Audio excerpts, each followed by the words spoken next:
انهيار ألمانيا راح تنهار وراح تتدمر. هذا التقرير اللي شفته من قناة مصرية، من بنية مصرية، ما أقدر أذكر اسم القناة، ما أقدر أطلع صورتها، بس اكتب انهيار ألمانيا راح تشوفه باليوتيوب. من تشوفه لأول مرة أنت هذا التقرير تحس ألمانيا عبارة عن الحرية الأولى، أو تحس هالبياع راح تتدمر، تتخرب، تتفلش، الناس قاعد تنهزم، الناس تبكي بالشوارع. فالتقرير عجيب، فتصفن علي، أنا صفنت علي، قلت هذا شيء مو طبيعي. شفته مرة، شفته مرتين، شفته 3 إلى آخره. فش راح أسوي؟ راح أحاول يعني أمشي على النقاط اللي حكتها. يعني هي شو تقول مثلا أول ما تنزل إذا نزلت للشارع تلقى المحلات كلها معزلة، وإذا لقيت لك واحد مفتح يجوز تلقى نص الموظفين ما موجودين بالمطعم يخدموك. طبعا هذا حكي مو صحيح من شخص عايش في ألمانيا، هذا الحكي مو صحيح. بعدين الدولة في ألمانيا تعزل كل يوم أحد، احتمال هي نازلة يوم أحد، طبعا يوم أحد ما حد يفتح، كل شيء معزل، بس الصيدليات الخافرة على قولتهم والمستشفيات بالطوارئ ماكو واحد يفتح بيوم الأحد، قانون هو. زين، تقول انه ألمانيا تحتاج هواية عمال وكذا، وفارغة ما بيها عمال وكذا، وأزمة اقتصادية. زين، وهي ألمانيا هي يوميا تقول يابا أنا ترى محتاجة 1,000,000 إنسان يجي يشتغل يمي، 2,000,000 إنسان يجون يشتغلون يمي، يوميا يحكوها. صحيح. وانا هسه راح يعني اشوفك هنا راح اخلي لك هذا فت صورة احصائية من موقع ألماني رصين، تقول لك الشباب في ألمانيا المحصورة أعمارهم بين 15 و24 سنة نسبتهم 10% من الشعب الألماني. 10% فقط. تتخيل هذا الرقم ايش قد يعني؟ 9.1 مليون فقط ذول الناس اللي هم أعمارهم بين 15 و24 سنة. تخيل ذول الأرقام ايش قد بالعراق. صحيح أنا أقول لك شعب وضعه يعني يحتاج هواية عمال، الشباب عنده قليلين، وعنده هواية ناس رايحين للغنتة، رايحين للتقاعد، هذا حكي صحيح. زين، شو تقول إذا أنت يعني مدمرة بطريقة، إذا سيارتك عطلت ما تلقى أحد يصلحها. طبعا هذا الحكي مو صحيح، واللي عايش بألمانيا يعرف أنه أكو شركة اسمها ADAC، أعتقد ADAC اسمها، فالشركة تدفع إياها 30 يورو بالشهر يمكن. وين ما توقف سيارتك في أي مكان في أوروبا تشيل التليفون تخابرهم يجون يساعدوك، لو يصلحوا لك السيارة أنت واقف إذا شغلة بسيطة. إذا شغلة صعبة ينقلوا لك السيارة لأي مكان أنت تريد. تقول لهم مثلا نقلوا لي السيارة من إيطاليا لبيتنا بألمانيا، هذا وروح يقولوا لك حطوها بالسيارة ويشحنوها ويروحون، حطوها بالسيارة يصعدوها على سيارة شحن ويودوا لك إياها. أو تقول لهم والله ودوها لقيت مصلح بيبعد 5 كيلومتر من هنا، هي يلا صعدوك ويا بالسيارة وياخذ سيارتك ويودوك للمصلح. هاي شركة ADAC مو إعلان إلها، هي موجودة، اسأل أي واحد بالماني. زين، هاي الكذبة الثانية. زين، تقول ألمانيا تعيش انهيار اقتصادي عظيم. شنو انهيار اقتصادي عظيم؟ أولا ألمانيا أعتقد ثالث أقوى دولة اقتصاديا، أعتقد يعني ما شفتها حسب الفيلم، ثالث أقوى دولة اقتصاديا. من تصير أي أزمة عالمية أكيد هي بتتأثر حال الدول الثانية، بس الطريقة اللي تتأثر بها ألمانيا مثل الطريقة اللي يتأثر بها العراق من تصير أزمة عالمية؟ طبعا لا، لأنه أكو دول تخزن فلوس وتحط خطط استراتيجية في حال إذا صار هيك وإذا في حال صار هيك، تحط 1000 سيناريو وهي مستعدة ل1,000,000 سيناريو. حتى الحرب الروسية الأوكرانية هي يعني متحضرة إلها ومتوقعتها بأي لحظة. زين، فأنا شو راح أسوي؟ راح أجيب لك هنا صورة، راح أشوفك الناتج المحلي الألماني من سنة 92 لل 2021. هاي الصورة قدامك هسه هنا، لو تشوفها من 92 لل 2021، شوف السنين اللي مسجلة الدولة بها أرباح 1%، 2.4%، 1.5%، 2.9%. يعني خلينا 2021 نفسها محصلة أرباح 2.6%. الدولة إنتاجها يزيد 2.6، يعني تخيل المليارات قاعد تنضاف كل سنة. صار من 92 لليوم تجمع فلوس. تخيل من ال 92 لليوم تجمع فلوس. بس ايش صار لو شوف بال 2009 صاير ناقص 5.7%. ليش؟ لان صارت ازمه عالميه في كل المانيا، في كل العالم، يسموها الازمه الماليه سنه 2008، الفقاعه اللي انفجرت مال البيوت وكذا بامريكا وادت الى الازمه الماليه. طبعا هي بتتاثر بالازمه الماليه لان حاله حال دول العالم، فاي ازمه تصير بالعالم يعني تتاثر حاله حال العالم. زين، شو تقول بعدين؟ تقول انه العقوبات الروسيه، العقوبات اللي سوتها المانيا وامريكا على روسيا رجعت باثر رجعي ودمرت المانيا نفسها. زين، لازم نفهم انه صحيح المانيا كانت معتمده على جزء كبير على الطاقه من روسيا، لكن هي كانت تتحول بشكل تدريجي الى الطاقه المتجدده، بحيث المانيا عندها خطه مثل ما راح اشوفك هسه، عندها خطه الى سنه 2050. هنا راح اخليك اياها. الى سنه 2050 تقلل انبعاثات الغاز الى الصفر. هاي شنو معناها؟ معناها بعد ما نستخدم ديزل، ما نستخدم غاز، نقلل الاحتراق، نقلل كذا، نزيد سيارات كهربائيه، نزيد الطاقه الرياح، نزيد طاقه الشمس الى اخره. هاي الخطه. بس شنو بده يشتغلون بيها بهدوء على كيف، شوي. الحرب الروسيه من عرفت، او روسيا من عرفت انه المانيا حتجي لحظه تستغنى عنهم وتصير روسيا غير يعني مصدر غير مهم للطاقه، لان هي عندها طاقه من غير مكان، او هي راح يصير عندها اكتفاء ذاتي للطاقه، وهي تعرف كل زين انه المانيا قادره انه توصل هاي المرحله، فراح تسوت الحرب على اوكرانيا. انا هذا رايي الشخصي، ماكو اي راي. انا برايي هذا السبب الوحيد اللي خلى روسيا تدخل على اوكرانيا. يريد يوقف من عجله التطور في المانيا او في اوروبا، وتقلل من اعتمادها على الطاقه، او تاخرهم بدل ما 2050 يوصلون 2060 الى اخره.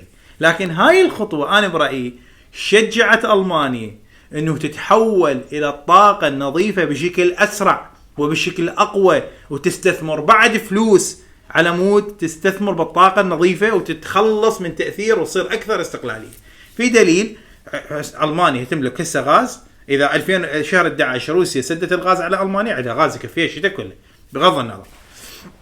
هسه تجي واحد يقول لي مزادت الاسعار كذا وانتم دمرتوا الاكل والشرب.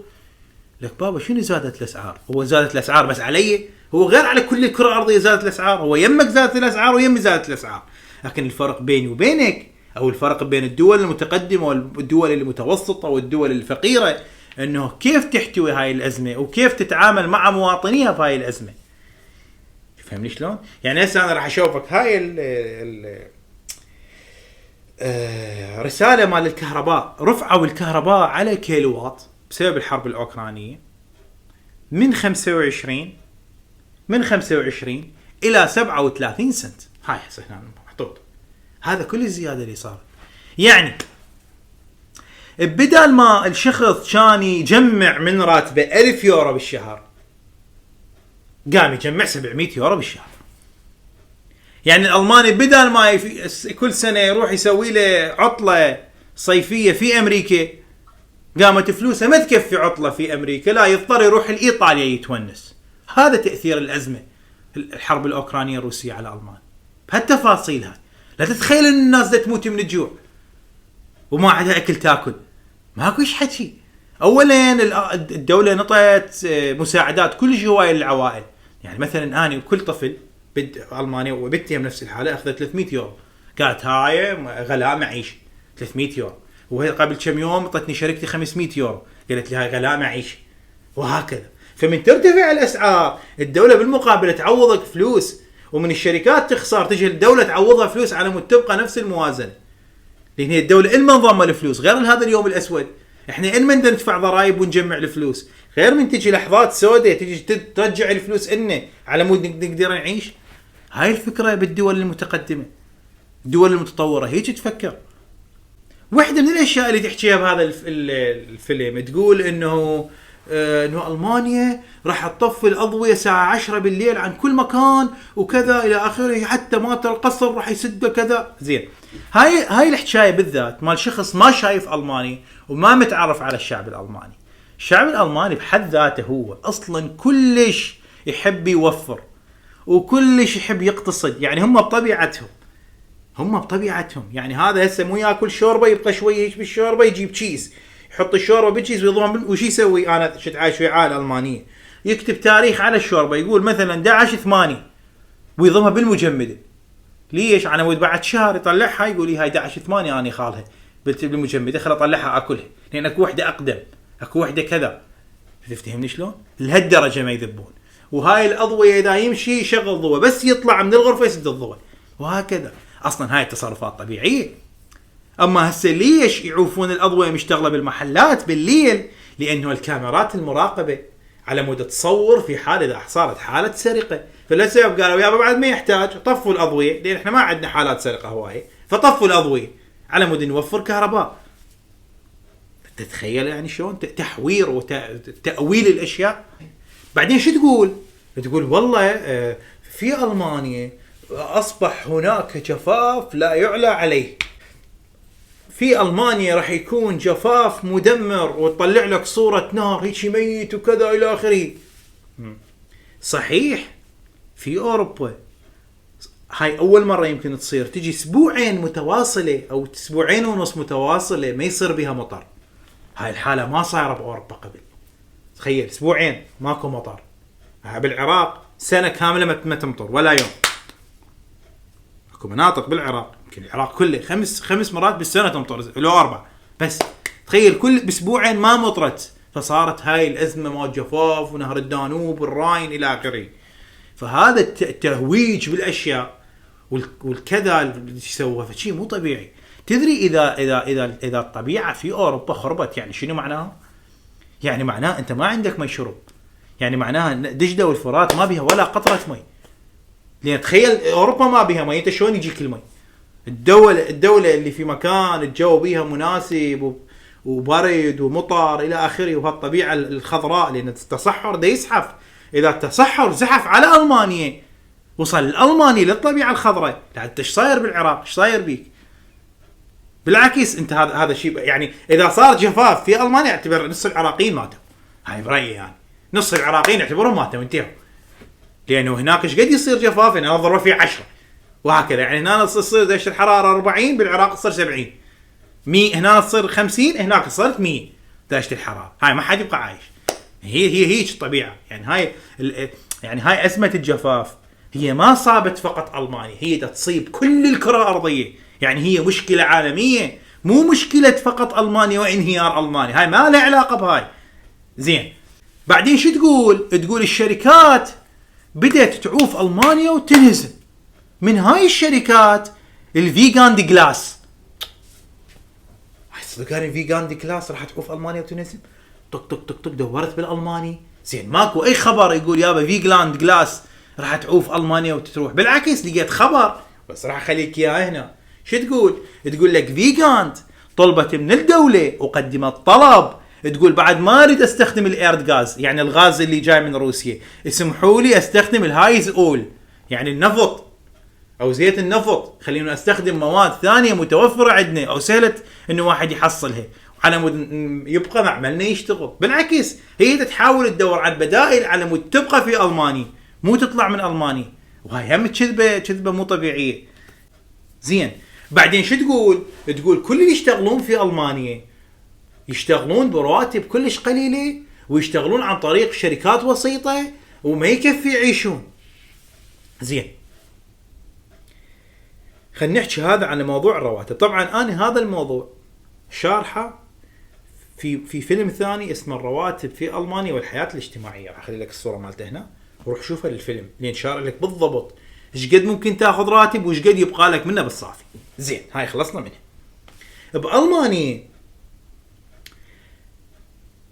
بألمانيا أنت تدفع ضرائب. ليش تدفع ضرائب؟ على مود تصير عندك أحسن تعليم بالعالم تقريبا أو يصير عندك أحسن بناء تحتية بالعالم أو على مود يصير عندك أحسن كهرباء بالعالم أو يصير عندك أحسن تأمين صحي بالعالم. يعني يجي واحد يقول لك والله أنا راتبي أدفع 40% للدولة بس هذا العينتين ما يقول إنه عايش في أحلى بقعة بالعالم عايش في مكان احسن خطوط نقل هذا يسمونه النقل العامه يعني مواصلات النقل العامة، احسن تأمين صحي بالعالم، عايش في احلى بلد جو من ناحية الجو بالعالم، احترام القانون، اي واحد ياكل حقه يقدر يروح للمحكمة ياخذ حقه، ماكو ميليشيات تقتله، الف الف الف الف شغله نساها. واجا قال لك لا مو هي تاخذ 40% من راتبي. 40% من راتبك مو اكو اشياء قاعد تتقدم لك بالمقابل، مو اكو خدمات قاعد تحصلها بالمقابل. انت شلون تريد تاخذ راتب وبالتالي ما تقدم وما تساهم بهذا المجتمع؟ هاي الفلسفه مالتنا مال العرب، مال العراقيين بالذات، يريد بس ياخذ ما ينطي، ما يعرفون انه اكو فلسفه دوله وانت لازم تنطي فلوس على مود بالمقابل تحصل خدمات المجتمع كله يستفاد من عندها. شغله مو طبيعيه، ما افهمها يعني. زين، بعدين يقول لك بسبب الازمه الاوكرانيه 10,000 اسره غادرت المانيا وانهزمت. يعني تقدر تتخيل شايلين شوالاتهم ويركضون. شو بالتقرير؟ زين وينهم؟ باوع دور ما تلقي، ما فيش حكي، بس هي بخيالها ما اعرف مين لاقت. بعدين اكتشفت، طلعت احصائيه تقول انه هوايه من الالمان سنويا فد مليون انسان يعوفون الماني سنويا. مليون انسان يعوفون المانيا يروحون يعيشون بغير مكان. المان لا يتصافون، كل هذول مليون انسان وين يروحون؟ بعدين من طبيت دخلت على الاسباب، اكتشفت انه المتقاعدين، هذا هو متقاعد، طبعا نسبه المتقاعدين في المانيا كلش كبيره، يمكن اكثر من 20 مليون. فمليون من ذول المتقاعدين سنويا يتركون المانيا. وين يروحون؟ هذا يروح يشتري له شقه باسبانيا ويقعد على مود الجو حلو طول السنه، هذا يروح السنغافوره، هذا يروح عجبه كذا 6 اشهر بدبي و6 اشهر باسبانيا الى اخره. فهذول بعد ما يبغون بالمانيا لانه الاهداف وحياته ونمط حياته تغير، فلهالسبب تركوا المانيا. مو تركوا المانيا لسبب انه هم يريدون يهزمون من وضع في المانيا. طبعا هو قاعد في غير بلد والتقاعد مالته يتحول له بشكل الكتروني اونلاين إله، ما هي ولا يشوف المانيا ولا يجي يمه، تامين وكذا، قاعد بكل احترامه، ما عنده اي مشكله يعني.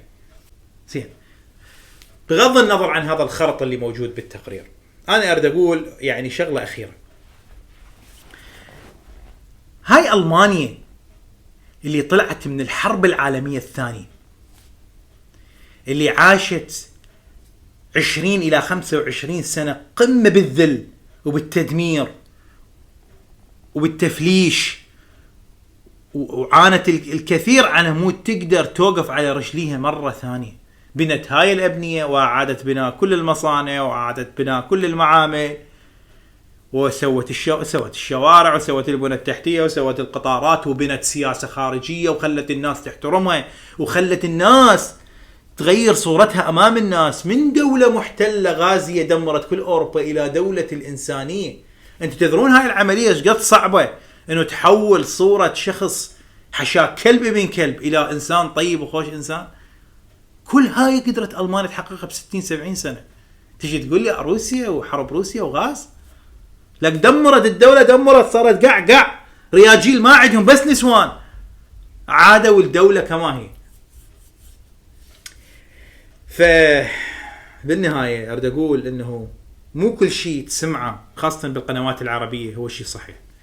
يعني هواية ناس تحكي أشياء قلت لك أما ما تعرف أو هي أصلا ما عايشة، فلازم تعيش هنا وتقدر تعرف الحقيقة وين. مهم بس توضح هذا الموضوع، وأتمنى التوفيق للجميع. تحياتي.